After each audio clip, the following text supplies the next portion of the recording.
a ghuineúiste tá fáiltas fé roimh go léir go dtí inis peak ar an modern bra seo. And I'd like to welcome everybody, ladies and gentlemen, to Spike Island. You've already been greeted on your way up by the guides, and I think you've got to know them. My job today, I chair the steering committee of Spike Island, so my job is just to do the introductions and to talk you through the ceremony as it's going to happen. So at this stage I think all the boats are in, everybody's in position. The band of the 1st Brigade under Captain Brian Prendergast, just thank them initially just for their initial introduction as we came in. You're going to hear more from them later, thankfully. What will happen is we'll have an introductory speech by the County Mayor, Councillor Seamus McGrath, and that will be followed by Tim Lucey, the Chief Executive. Then we'll unveil the plaque here. Obviously it won't stay here in future, but it's a plaque that will be moved onto one of the walls. And then we will raise the flag, the tricolour, over on behind you here on your left, and we'll finish then with the firing of the guns here up on the bastion. There'll be 16 guns fired today, 1916, 2016. So in that sense, they reserve the 21-gun salute for the President and the Taoiseach and some of the ships coming in here. There are only 2 places in Ireland, I think, where you can do this. One is in Dunleary and one is in Cork, using the guns on the pier. So let me start, and I'd like to introduce Cork County Mayor Seamus McGrath, and the Mayor is going to say a few words. And would you like to take up your Mayor?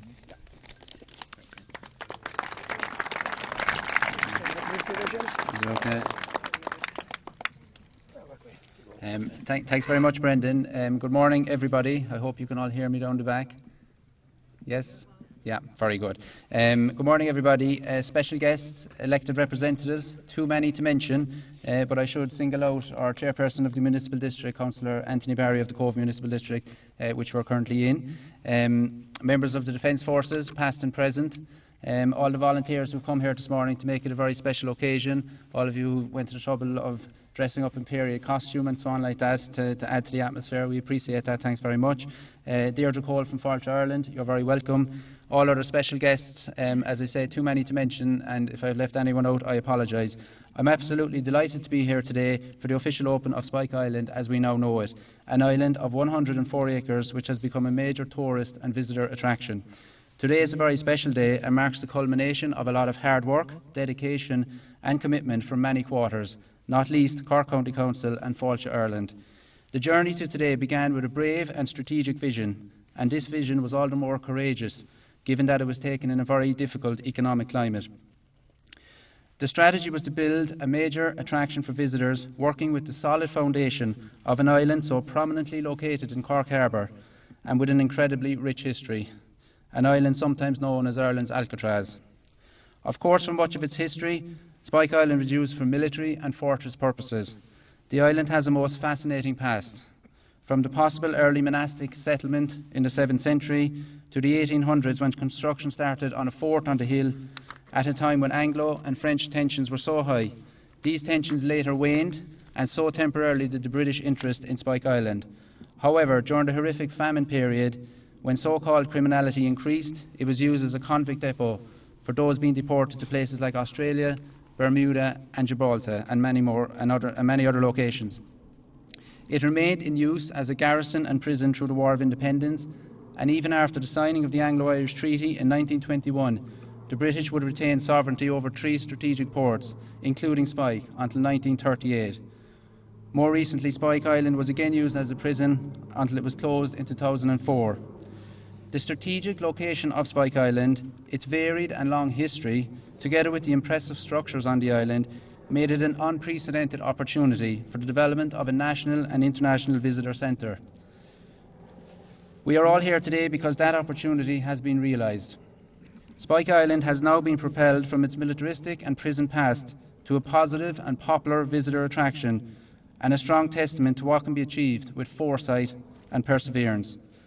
Spike Island is now a major success story, with 10,000 visitors alone during the month of August this year. The harbour now boasts a cluster of major attraction points, central among them Spike Island, but there are many others, including Fort Camden Mar, Cove Heritage Centre and many more. Cork County Council took possession of Spike Island in July 2010. The then County Manager, Martin Reardon, who is here today, and I want to give him a very warm welcome, deserves enormous credit for pursuing the development of Spike Island. As I said earlier, it was a very difficult economic climate with many demands for scarce resources, and it has to be said there was a degree of scepticism at that time. However, it proved to be a superb strategic decision.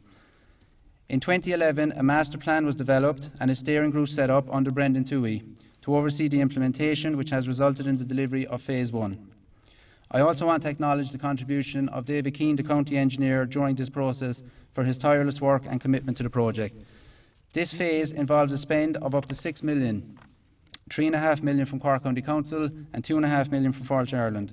Works included the installation of a pontoon for ease of access, refurbishment of the punishment block and shell store, construction of a new military exhibition yard, extension of the cafe, access to bastions and gun placements which capture magnificent views over the harbour, demolition of prison intervention, landscaping works, upgrading of utilities such as fire, water, power, Wi-Fi and other services, and construction of a new wastewater treatment plant. Interpretation aids on site included signage, graphics, scenic works, animation, audio tours, dramatic films, children's interactive, and development of a smartphone app. Spike Island is now a go-to destination, comparable with attractions such as the Guinness Storehouse and Bunratty Castle. The success of Spike Island is in the numbers. As I said earlier, from 16,000 visitors in 2013, 32,000 in 2015 and 10,000 alone in August of this year. The aim is to have 100,000 visitors by 2020, and already we are looking at alternative access options from other parts of the harbour. A Phase 2 capital grant application has been lodged with Fáilte Ireland, which was submitted in August of this year, and we sincerely hope this will be successful. Funding through this application would widen and deepen the visitor experience at Fortress Spike. Fáilte Ireland and Tourism Ireland's development of a new tourism proposition that is Ireland's ancient East will provide a natural synergy and opportunity for the visitor. Spike Island can bridge Ireland's ancient East with the other successful proposition that is the Wild Atlantic Way. The future looks bright, and we are only at the beginning of this exciting journey. I want to conclude today's remarks by complimenting and thanking all involved to date in this project. Cork County Council management for their outstanding commitment to this, staff and of course elected representatives. Of course Fáilte Ireland for the outstanding support they have given to this project and the vision from day one. Members of the Defence Forces, past and present, for their cooperation. Former residents of the island, some of whom are here today, and you're very, very welcome of course, for their invaluable contribution. Consultants and contractors involved in the development. And of course many members of the public and the community in Cove and beyond who have been very supportive of this project from day one. Finally, I want to wish the new General Manager, John Crotty, all the best with this exciting project. And we look forward with confidence that the future of Spike Island is a success story yet to be fully written. Thank you very much.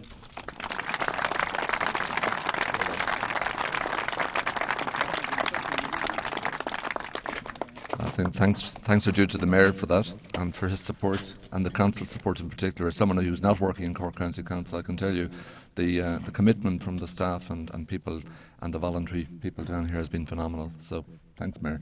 The next speaker, and the second speaker, and the only other speaker, is the Chief Executive, Tim Lucey. So, Tim.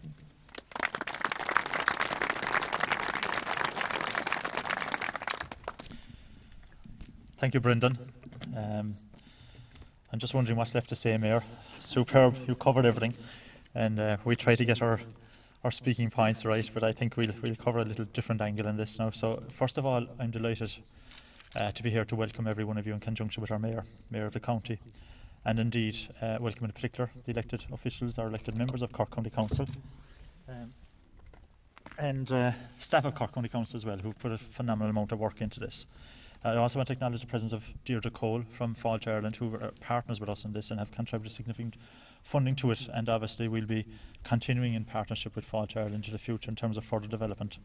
As the Mayor has indicated, the key to this is gaining access to it, and the key to it is obviously increasing the capacity of our ferry service, and that's something that we'll be pressing forward with Fáilte Ireland, hopefully under the next tourism capital investment scheme. Just at the outset, I want us to, I suppose, in some ways, reflect on where we are. We're in one of the world's greatest harbours, noted to be the second largest natural harbour in the world. We're in a harbour of incredible historic significance, one which has over the years, through many hundreds of years, been a trading harbour.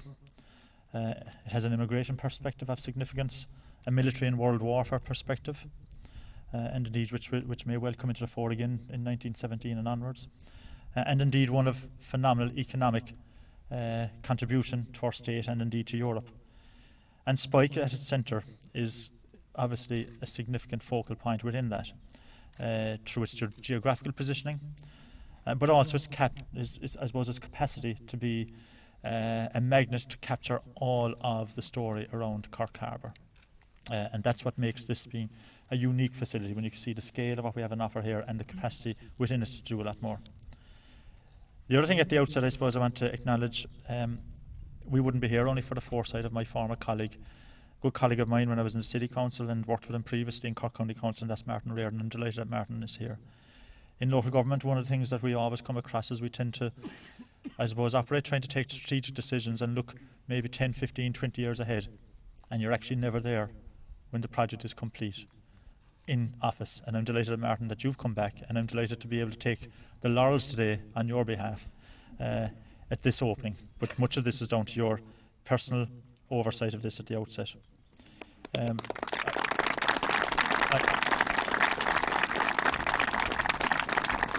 In that as well, I think we do need to acknowledge the work of the former county council as well, the 2009-2014 elected council, many of whom are not on our council now, many of whom are, and some who are continuing here today. But without the support of an elected council, we'll never progress the development of Cork and indeed the southern region. So thank you to the former councillor and the current councillors who are supporting us. The background, the Mayor has referred to some of it. In July 2010, this was taken over by Cork County Council from the Department of Justice and Law Reform. Perhaps they wanted to hand it away. Maybe they didn't have the courage to take it on themselves, but it is a fact that, and I experienced this myself when I was in the city, when we took over Elizabeth Fort from the OPW, and putting product like this into local government is the key to opening up access and to improving what we have on the ground. I think there's a lot of stuff certainly held at a national level, but once you get into your local hands, we have a lot of expertise within all of our organisations at a local level here to develop a lot more product in Cork for tourism and for other purposes. In 2011, Scott Talon Walkover, they led a consortium which developed the master plan.